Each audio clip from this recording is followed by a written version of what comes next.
What I'm seeing is this: most of the buyers right now, they want a well-finished home. They're looking for, the more custom it is, the faster it will sell. But buyers are hesitating. Buyers right now, because interest rates are high, because the stock market's been a little bit frothy, it has created some nervousness amongst the buying pool, and they've pulled back a little bit, and they are shopping and looking and waiting and waiting and circling and looking for the right opportunity.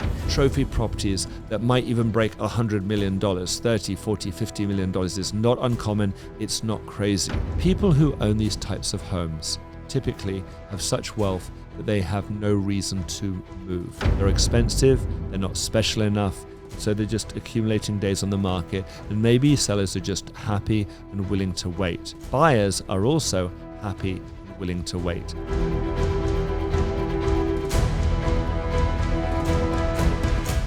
Welcome back to another video covering the market report, the mid-year report for 2025. This actual video is Coral Gables. I'm doing this one on my own because I am primarily the main territory manager for Coral Gables. I will include in this video Ponce Davis. Ponce Davis is this little pocket which kind of is wrapped around by Coral Gables, so I think it's very much the same ecosystem. Let's start with a caveat. Coral Gables is a very big market. Coral Gables is actually east of US 1, west of US 1, and it wraps down the coastline, showing you the map all the way down to Gables by the Sea. And it covers some of the most important and exclusive and expensive gated communities in Miami, namely Gables Estates, Old Cutler Bay, Cocoa Plum, Snapper Creek, Journey's End. And then obviously there's a few other little quadrants that are also very important.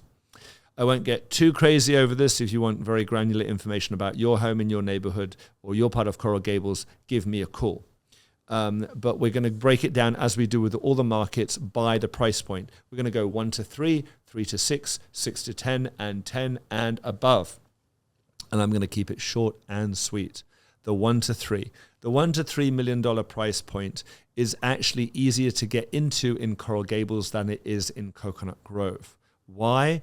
Well, actually, to be specific, it is west of US 1. Once you get west of US 1, your optionality for homes between $1 and $3 million goes up significantly, and the majority of the sales that have happened this year for the 1 to 3 million range happen west of US 1.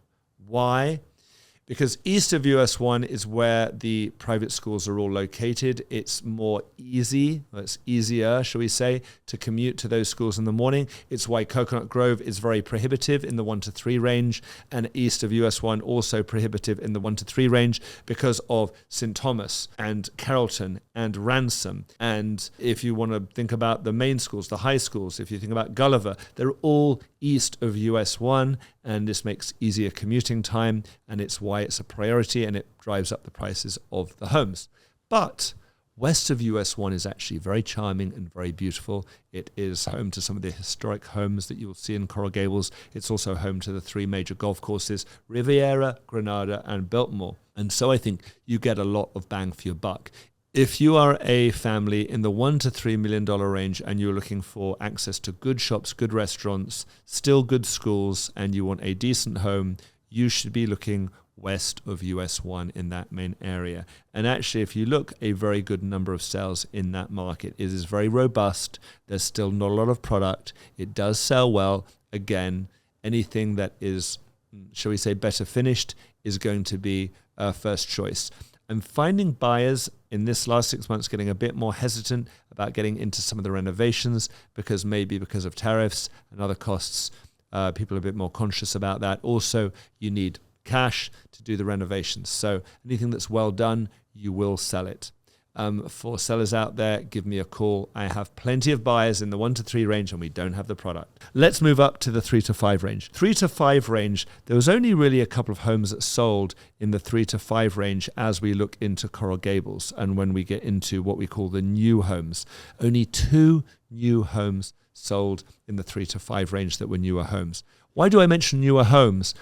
Because it's usually not very often a first choice for many buyers. And I just want to set the stage that if you are looking for a new home, please, you're going to have to look above $5 million for the most part. There was only 2 that sold in the last 6 months.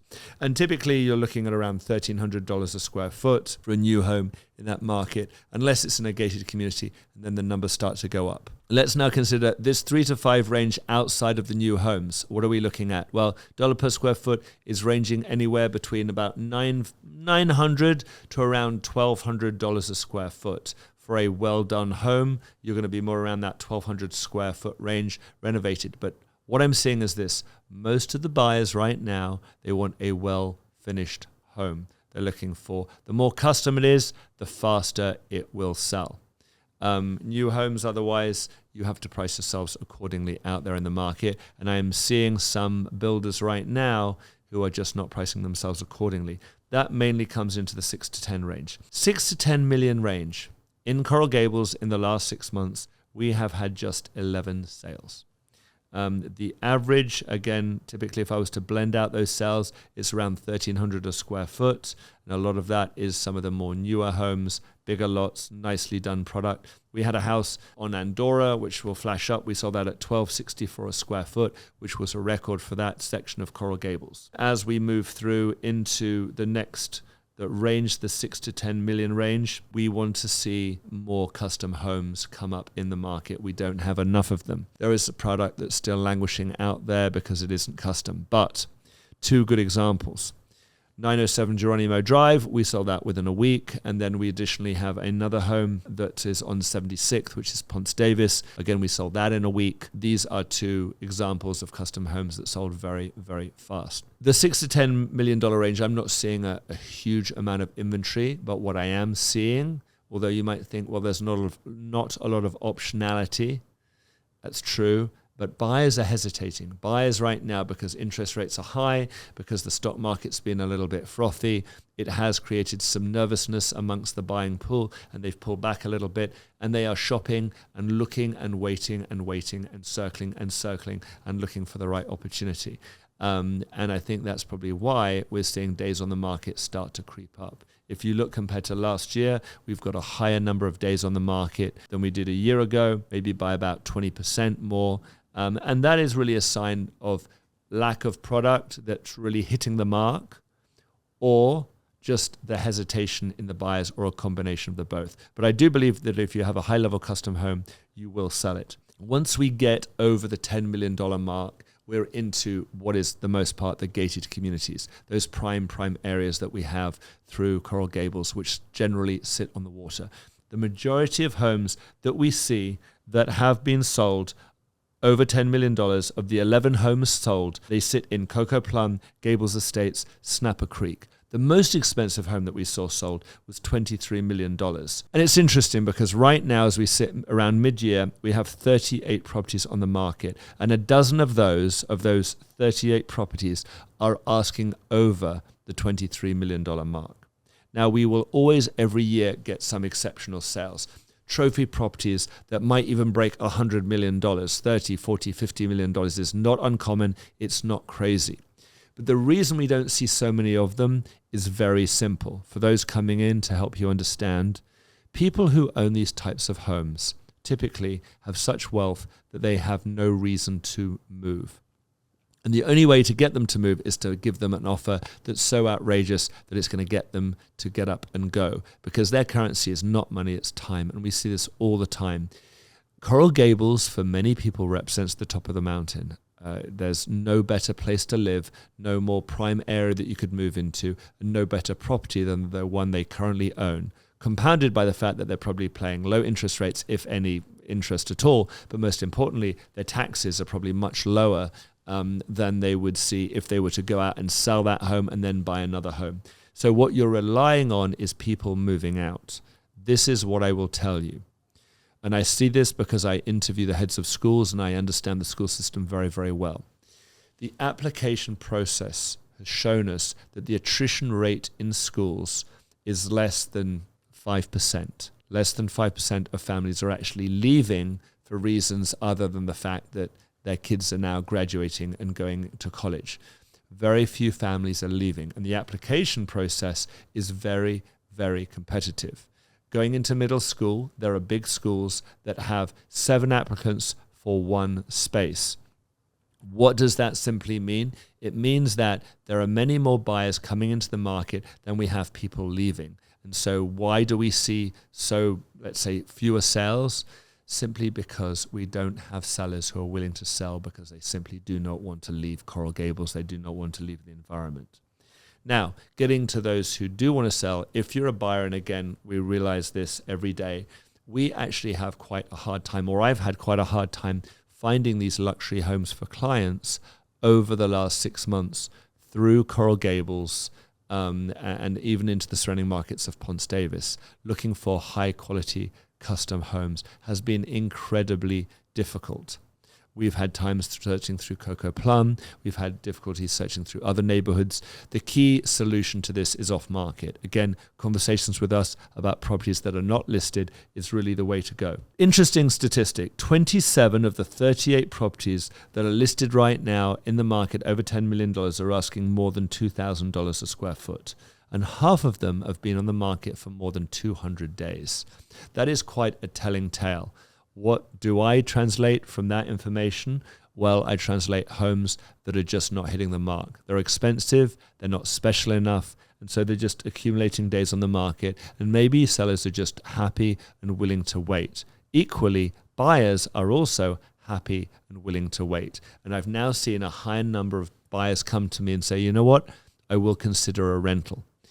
There are not very many rentals at the high end in Coral Gables. In fact, Coral Gables in general has very few rentals. As soon as I have a property that I bring it to the market for rent, as I've done with a house actually recently down the street, it took me all of a few days to get it rented. So again, for those people coming in who are moving, looking to rent, I understand you want to test the water. You want to see what the neighborhood is like, but appreciate that the rental numbers are strong and you will have to pay a premium for that. I also think that the market overall for Coral Gables is a healthy one. If I look at all the other neighborhoods in Miami, next to Coconut Grove, it's probably one of the healthiest. And even though we are seeing 8% interest rates and we've seen a very frothy stock market with a lot of bad publicity coming out of the press about the market and the economy in general, it is still a great performing market. So I do not want anyone to think that the wheels are falling off. If you've been reading press about crash, bursts, bubbles, and all that kind of jargon, honestly, it might be true for other parts of Florida. I don't know. I don't sell those areas. I don't sell those counties. What I can tell you for Miami-Dade and Coral Gables, this market is still very, very healthy. It's still where people want to be. This is just a short window of information to help you understand the last 6 months. If you'd like to look at the dollar per square foot data, I can tell you generally, new homes in this market around $1,300 to $1,400 a square foot. Decent homes around $1,000 to $1,100 a square foot. Renovated homes around $900, $800 a square foot if you're very, very lucky. The strongest market, lack of product in the 1 to 3. The $10 million plus market, probably one of the more challenging markets, only because there isn't the type of inventory available for clients at the price point that they want to pay. It's not matching the actual sales data that it should be matching. 6 to 10, again, the weakest market for so many neighborhoods, but I wouldn't call it a weak market. I would call it somewhat of a static market in the Gables right now, or a standoff market between buyers and sellers. I think that good product will trade, general product not as successful. As we go into the summer months, obviously we can see things change a little bit.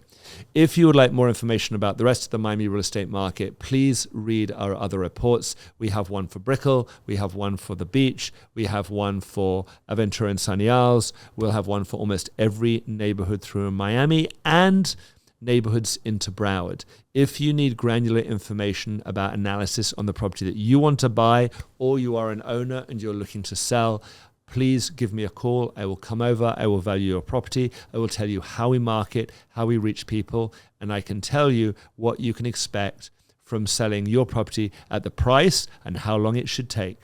Thank you for watching, and please enjoy our other videos covering the mid-year 2025 market for Miami.